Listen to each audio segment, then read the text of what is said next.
Estamos iniciando mais uma edição do programa Espaço News Questão Legal. Na edição de hoje vamos falar sobre a transferência de crédito de ICMS nas exportações. Programa sempre com o apoio da Assembleia Legislativa e o sistema Dons de Ensino. Fique aí, já já voltamos com mais informações aqui no canal 20 da NET.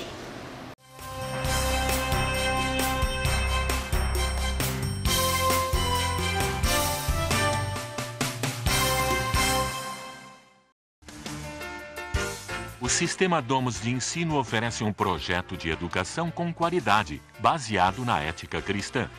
Nossa missão possui referenciais teóricos modernos. Os alunos das unidades dispõem de ampla estrutura com laboratório de informática e currículo bilíngue. Sistema Dons de Ensino, Porto Alegre, Capão da Canoa, Tramandaí e Camaquã. Qualidade educativa com inovação e ética.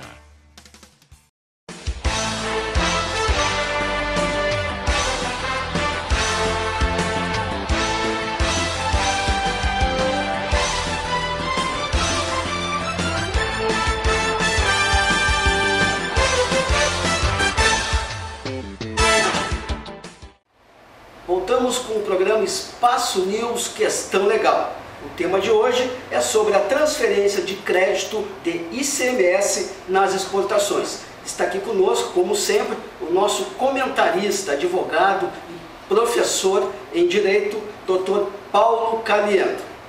Kleber, tudo bem? É uma honra estar aqui novamente e especialmente para tratar de um tema tão importante do estado do Rio Grande do Sul.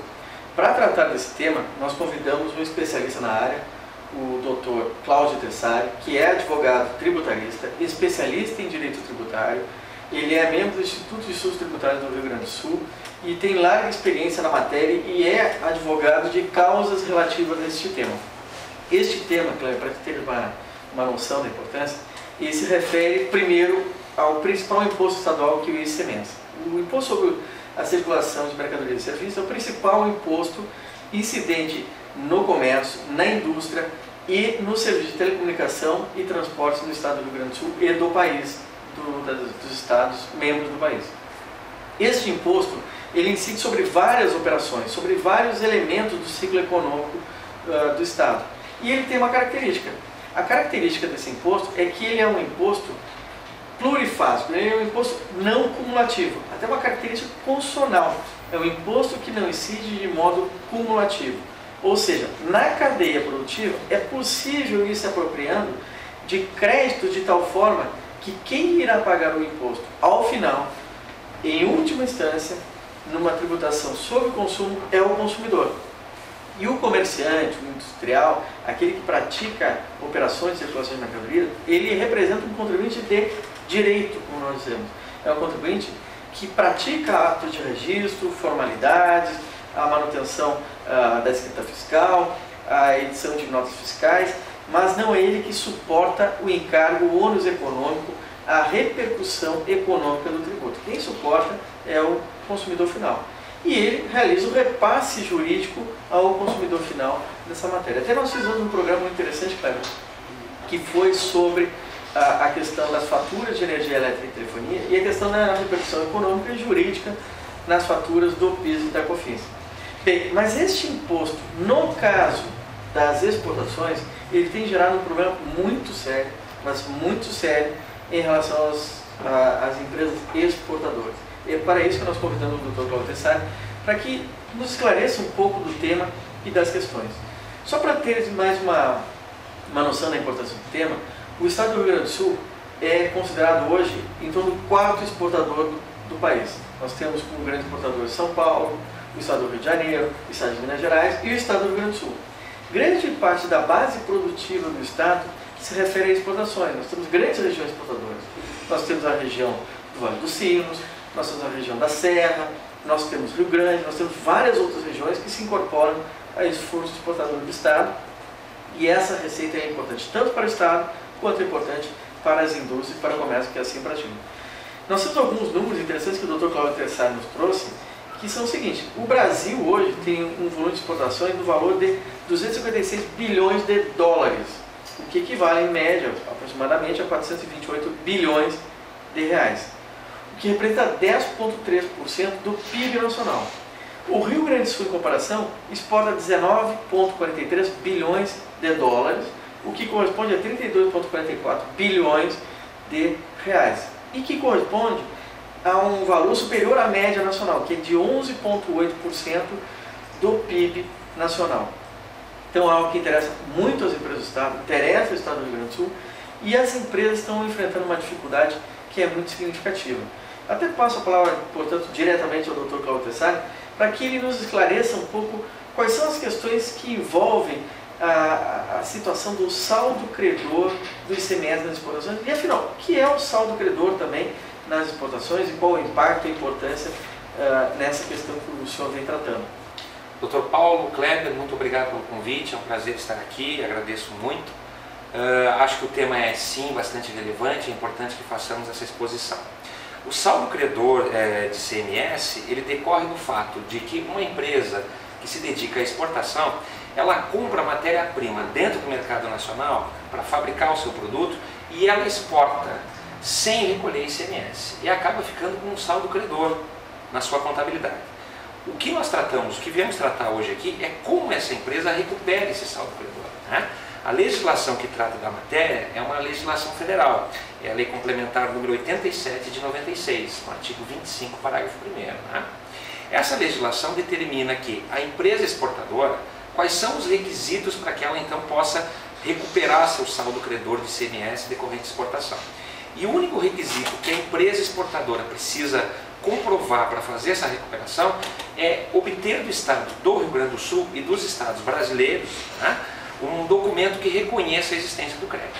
Esse é o único requisito previsto na Lei Complementar número 87 de 96, artigo 25, parágrafo 1º, que eu quero deixar bem claro que é uma legislação federal. E é uma legislação federal de grande hierarquia, porque é uma lei complementar federal. Né? E qual é o problema, o que está se analisando aqui hoje? É que a legislação estadual, as legislações estaduais do Brasil, têm criado vários requisitos que não estão previstos na legislação federal para que as empresas exportadoras possam transmitir e se aproveitar desses créditos. Né?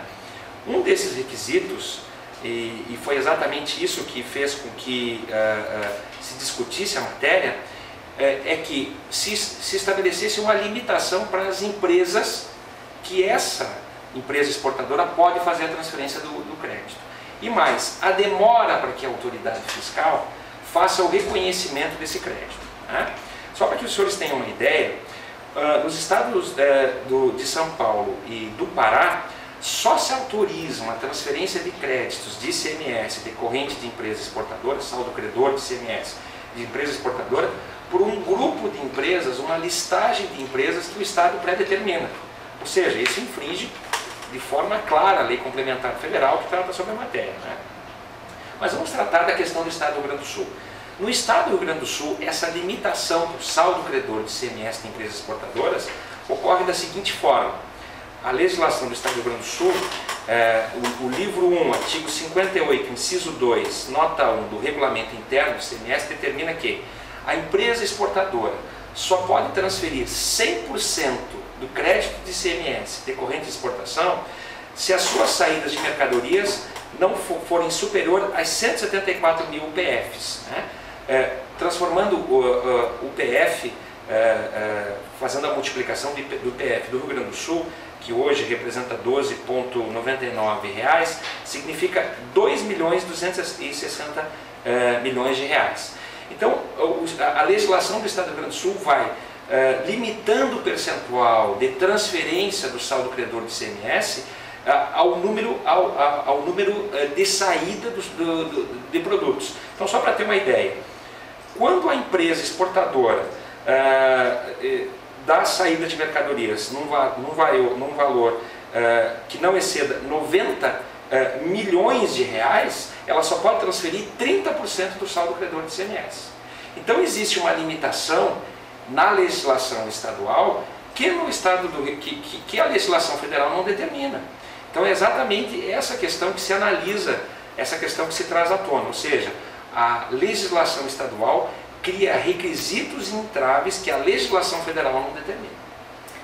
Perfeito. Pelo que nós notamos, então, existe, né, doutor Cláudio Tessari, algumas ilegalidades ou algumas inconstitucionalidades. Algumas que ferem o princípio da não atividade, como as limitações impostas, ferem o texto constitucional quando trata desse direito à apropriação e a própria questão relativa ao tempo de demora na apreciação dos créditos.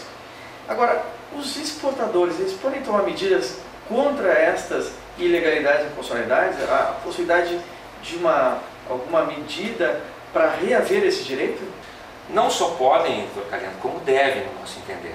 Só para nós citarmos, essa questão dos percentuais, de limitação dos percentuais de transferência do saldo credor de ICMS no Estado do Rio Grande do Sul, já foi objeto de um mandado de segurança, ou seja, já existe o que nós, do direito, tecnicamente chamamos de lei de in-case sobre a matéria, onde o juiz concedeu a segurança justamente para dizer que essas limitações elas são ilegais e inconstitucionais. Ou seja, não pode o Estado do Rio Grande do Sul criar limitações com uma lei de hierarquia inferior que não é estabelecida por uma lei complementar federal.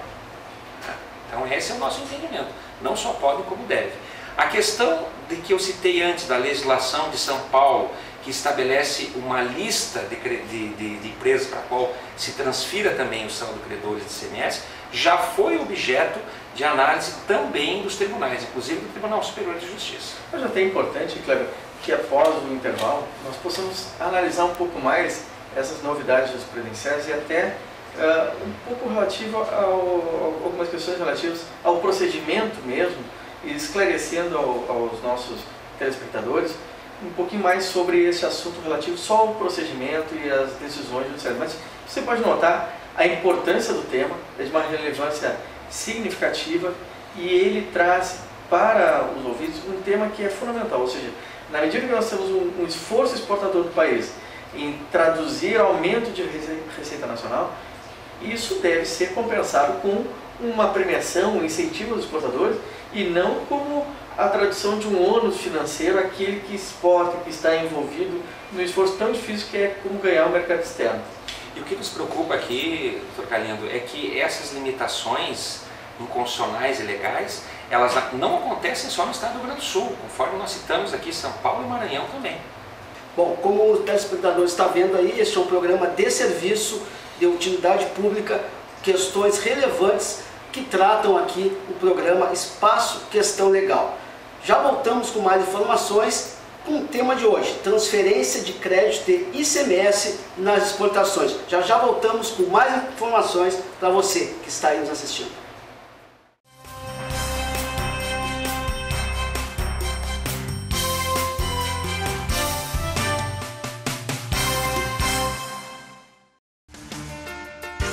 O Sistema Domus de Ensino oferece um projeto de educação com qualidade, baseado na ética cristã. Nossa missão possui referenciais teóricos modernos. Os alunos das unidades dispõem de ampla estrutura com laboratório de informática e currículo bilíngue. Sistema Domus de Ensino, Porto Alegre, Capão da Canoa, Tramandaí e Camaquã. Qualidade educativa com inovação e ética.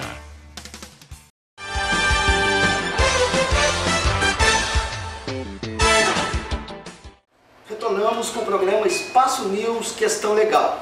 Tema de hoje, transferência de crédito de ICMS nas exportações. Dr. Paulo Caliendo.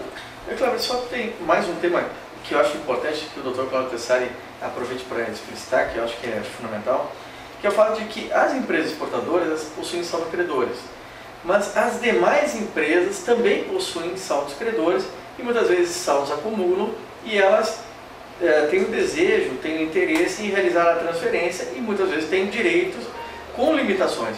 A pergunta que eu faria ao Dr. Cláudio Tessari, antes de entrarmos na questão procedimental e na questão relativa às atualidades da jurisprudência no país e com relação ao prazo, é se há diferença de tratamento e de regime para a apropriação desse crédito entre as empresas exportadoras e as demais empresas, se não há diferença, e o porquê da diferença, para que o nosso telespectador ele possa entender um pouco mais de uma questão que é muito técnica. Claro que é de conhecimento profundo do Dr. Cláudio Tessari, mas não é de todos aqui que podem estar assistindo ao nosso programa. Existe sim, doutor Caliendo. o tratamento que a legislação federal dá para a transferência de crédito de ICMS de empresa exportadora para empresa que não exporta é justamente os requisitos para justamente fazer a transferência. Então só se pode exigir das empresas que não exportam, na hora da transferência do crédito de ICMS, que elas formalizem um processo administrativo perante o fisco estadual e que elas incluam esse crédito no que a gente chama de demonstrativo de créditos acumulados. O que ocorre hoje é que justamente esses requisitos estão sendo exigidos justamente das empresas que exportam. Então o que se defende nos processos judiciais é justamente a questão de que você não pode exigir os mesmos requisitos das empresas que exportam e das empresas que não exportam. Por que não? Porque a legislação federal que trata da matéria não determina que elas sejam tratadas de forma diversa, justamente para fomentar que o país exporte, né? Ora, se a empresa que exporta compra matéria-prima no mercado interno, paga ICMS na compra da matéria-prima, e ao exportar não comercializa quase no mercado interno, ela não gera débito de ICMS para que ela possa compensar o crédito de ICMS com débito. Então, o que o governo federal fez ao editar a lei complementar número 87 de 96? Para que o exportador se ressarça do valor da compra de matéria-prima, porque ele acaba ficando com um crédito que, se ele não puder utilizar, é um custo contábil para ele, é um custo financeiro e um custo contábil. Não, excelente, eu acho que muito bem apresentar essa questão de que o país realmente não tem interesse em exportar tributos, que isso oneraria o setor produtivo brasileiro, e é algo importante mesmo de ser ressaltado. Eu teria curiosidade, doutor Cláudio, de como a jurisprudência, além dessa decisão do Estado do Rio Grande do Sul, ela tem se posicionado sobre o tema. Porque muitas vezes o contribuinte ele fica receoso de que a nossa jurisprudência ela é muito vacilante. Às vezes ela se posiciona de uma forma, às vezes de outra, e muitas vezes os nossos contribuintes eles são tomados por soluções que não são mais as adequadas, uma mera decisão liminar já encaminha para um determinado procedimento. Essa questão, como ela tem sido tratada de modo geral? Há um entendimento ou uma tendência favorável ao direito dos contribuintes? Com certeza. Hoje nós podemos dizer que essa matéria está pacificada no âmbito do Superior Tribunal de Justiça, né? Essa matéria já foi enfrentada tanto pela primeira turma do Superior Tribunal de Justiça quanto pela segunda turma, justamente enfrentando aquela questão do Estado de São Paulo e do Estado do Pará, onde existe aquela lista para que as empresas exportadoras transfiram seu crédito justamente para apenas uma lista de empresas, né? O Superior Tribunal de Justiça enfrentou essa questão e disse que a Lei Complementar número 87 de 1996, ela tem uma aplicação em si, ou seja, ela não precisa ser complementada por nenhuma legislação estadual. Então reconheceu a ilegalidade da criação de requisitos que não estão previstos na Lei Complementar Federal, ou seja, permitiu que as empresas de São Paulo e que as empresas do Pará transferissem seu crédito de ICMS decorrente de exportação para qualquer empresa que quisesse, não respeitando aquela lista, né? E se deixa claro que a lista fornecida tanto pelo Estado de São Paulo como pelo Estado de Maranhão tem como objetivo único justamente fazer com que a arrecadação do Estado não diminua. Na medida em que, ao indicar a empresa para a qual você transfere o crédito, você pode indicar uma empresa que também gere débito. Então acontece uma compensação. Só que isso talvez não seja o melhor financeiramente e contabilmente para o contribuinte exportador, que tem todo o direito de escolher para quem ele quer transferir seu crédito. Excelente. Até é importante ressaltar que as empresas exportadoras vivem um momento muito forte, muito difícil agora com a crise econômica, mas a exportação, como sempre, não é uma atividade simples.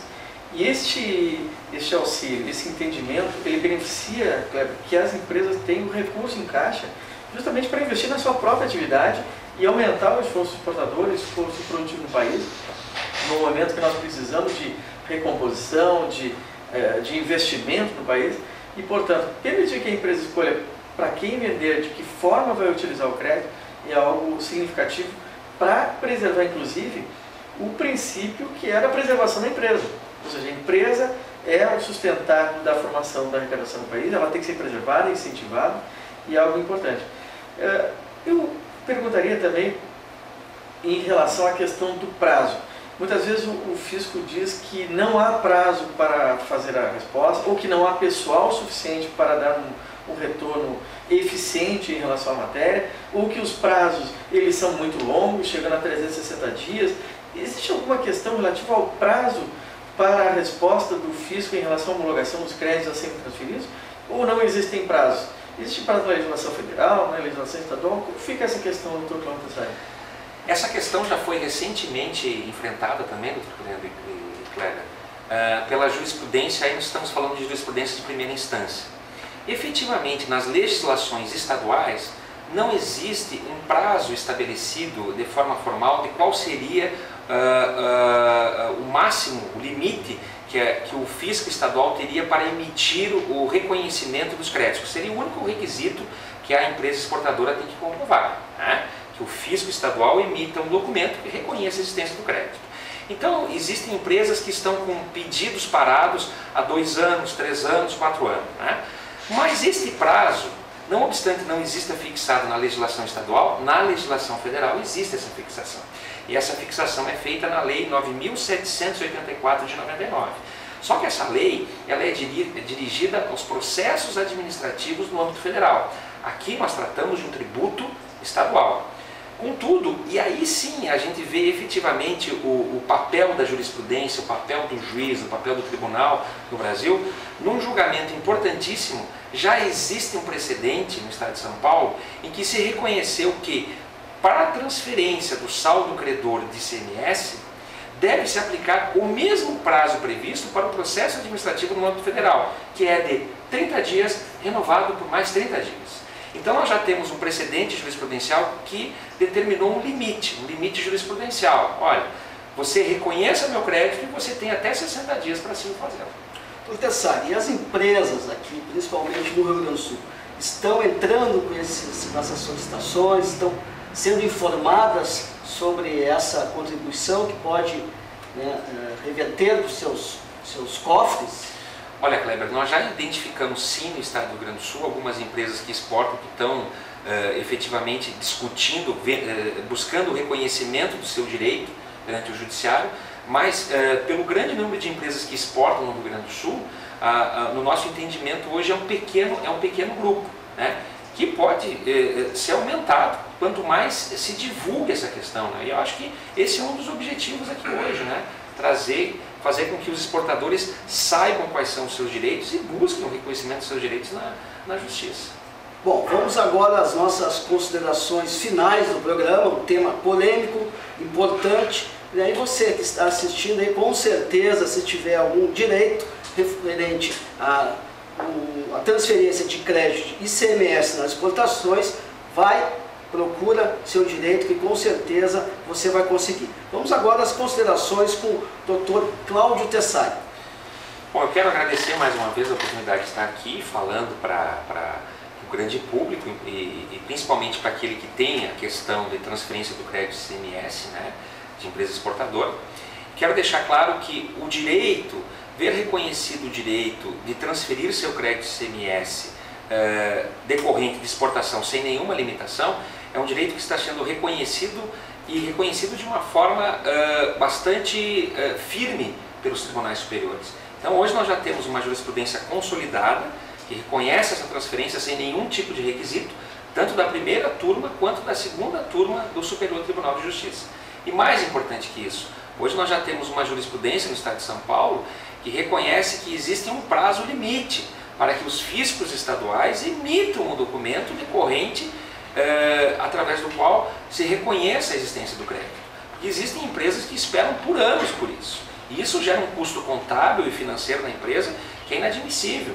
Ora, nós temos clientes nossos em nosso escritório que chega ao final do ano, tem que pagar as 2 parcelas do 13º salário, né? Às vezes a atividade decorrente de exportação não está mais tão lucrativa quanto era, porque flutua, né? O dólar é uma moeda flutuante, e no entanto tem milhões de créditos de ICMS parados aguardando a autorização do fisco para fazer a sua apropriação. Então eu acho que o papel do judiciário aqui justamente é estabelecer esses limites, e o papel do advogado é pedir que o judiciário faça isso, né? Então, eu agradeço mais uma vez, muito obrigado pela oportunidade. E, Cleber, mais uma vez dizer que é um tema instigante, agradecemos a organização do programa, o Dr. Cláudio Tessari, que trouxe esse tema instigante, que é um tema fundamental para o Estado do Rio Grande do Sul. Muitas vezes nós falamos, Cleber, na necessidade de uma reforma tributária no país, e não nos damos conta que algumas questões não precisam de reforma tributária para melhorar a vida das empresas, do contribuinte, sem diminuir a arrecadação inclusive.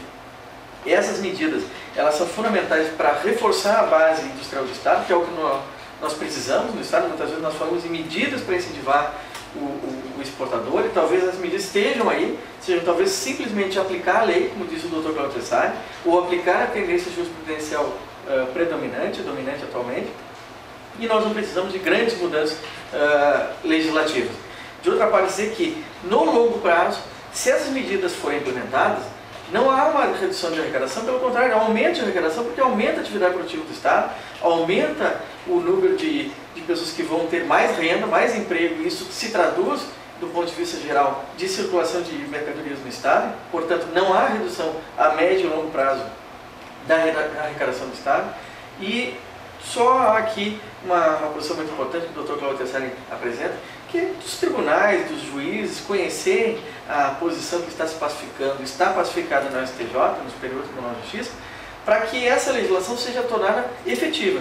E que a nossa arrecadação tributária, a nossa administração tributária, que é tão eficaz, bem preparada, que ela tente para esse fato e também seja sensível à eficiência na homologação dos créditos, que é algo fundamental. Nós temos certeza que também é interesse da própria administração fiscal. Então, muito obrigado mais uma vez. Agradecemos então as presenças dos doutores Paulo Caliendo e Cláudio Tessari, que muito bem aqui colocaram a questão sobre a transferência de crédito de ICMS nas exportações. Na semana que vem voltamos com mais informações aqui no programa Espaço News Questão Legal. Até lá!